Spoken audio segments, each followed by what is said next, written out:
Assalamualaikum warahmatullahi wabarakatuh. Kami dari kelompok 4 akan mempresentasikan hasil survei kami. Saya Alvina Hidayani dengan rekan saya Adisya Rahmawati, saya Afika Putri Fatina, saya David Alberto Ivanapsialahi, saya Merasa Hazina Malia, saya Salsabila Isaputri. saya Angelika Sati Harahap. Langsung saja kita ke pembahasannya. Poster botani kelompok O4 berjudul Morfologi berbagai tumbuhan adalah Herbivores yang berada di Desa Grogol-Gregal, Bonowari, Kecamatan Karangploso, Kabupaten Malang, Jawa Timur. Pada latar belakang kami membahas mengenai tumbuhan menjadi komponen penting dalam suatu ekosistem, di mana dalam mempelajari tumbuhan secara mendalam kita menemukan ilmu botani.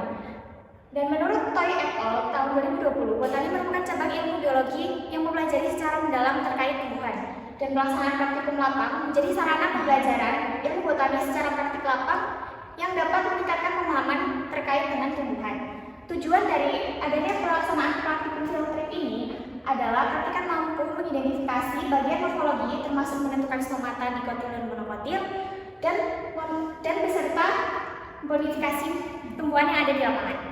Pada hasil pembahasan yang pertama ada pohon pisang. Menurut Prastianti 2023, klasifikasi pohon pisang adalah sebagai berikut. Spesies Musa paradisiaca.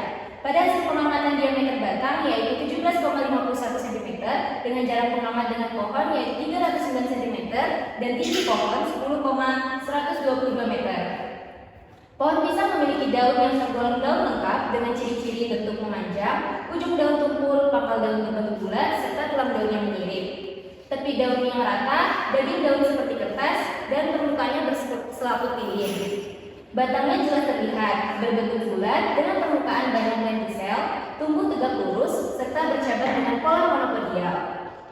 Sistem akarnya berupa akar serabut atau akar rimpang tanpa adanya akar tunggal, menurut Mutakin 2024. Bentuk bunga pada tanaman pisang berbentuk lonjong dengan bagian ujung meruncing. Bentuk buah pisang berbentuk bulat panjang, bulat pendek, dan bulat agak persegi. Lalu yang kedua, masuk ke tumbuhan panutan. Menurut Rosanti 2016, klasifikasi panutan adalah sebagai berikut.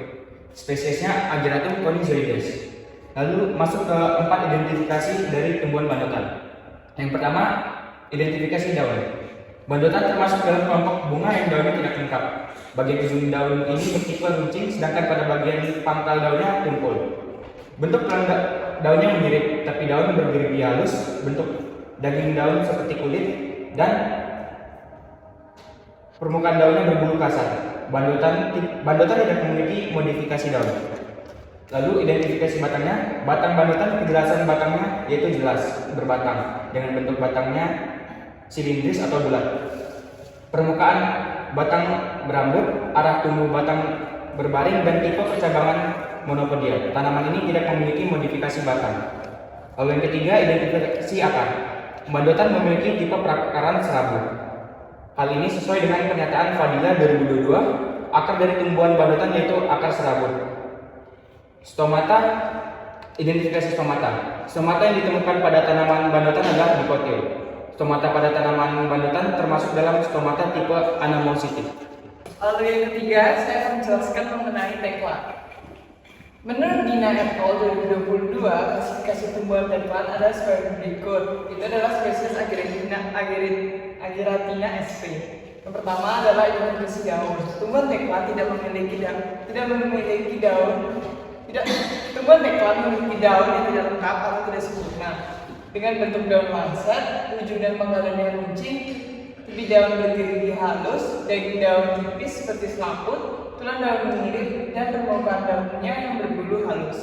Lalu yang kedua adalah identifikasi batang. Tumbuhan tekla ini memiliki batang yang terlihat jelas, berbentuknya bulat, permukaan batang berambut, dan tumbuhan tegak lurus dengan percabangan monopodial. Dan yang terakhir adalah identifikasi akar. Tumbuhan tekla itu berakar tunggal bercabang. Yang keempat ada tumbuhan Pythias. Menurut Maji, klasifikasi tumbuhan Pythias sebagai berikut. Spesiesnya yaitu Gymnoparium Dryopteris. Identifikasi daun. Tumbuhan Pythias memiliki daun tidak lengkap dan ujung daun yang meruncing dengan tepi daun bergerigi. Pada pangkal daun, rompang atau rata. Tulang daun menyirip serta daging daun berupa paku selaput dan memiliki bulu halus pada permukaan daun. Daunnya cenderung panjang dan berbentuk lancet. Lalu identifikasi batang. Tumbuhan pakis memiliki batang yang terlihat jelas, berbentuk bulat, permukaan batang berambut dan arah tumbuhnya tegak lurus, serta memiliki percabangan batang monopodial dan modifikasi batang stolon. Dan ketiga ada identifikasi akar. Akar tumbuhan pakis yaitu tunggang bercabang.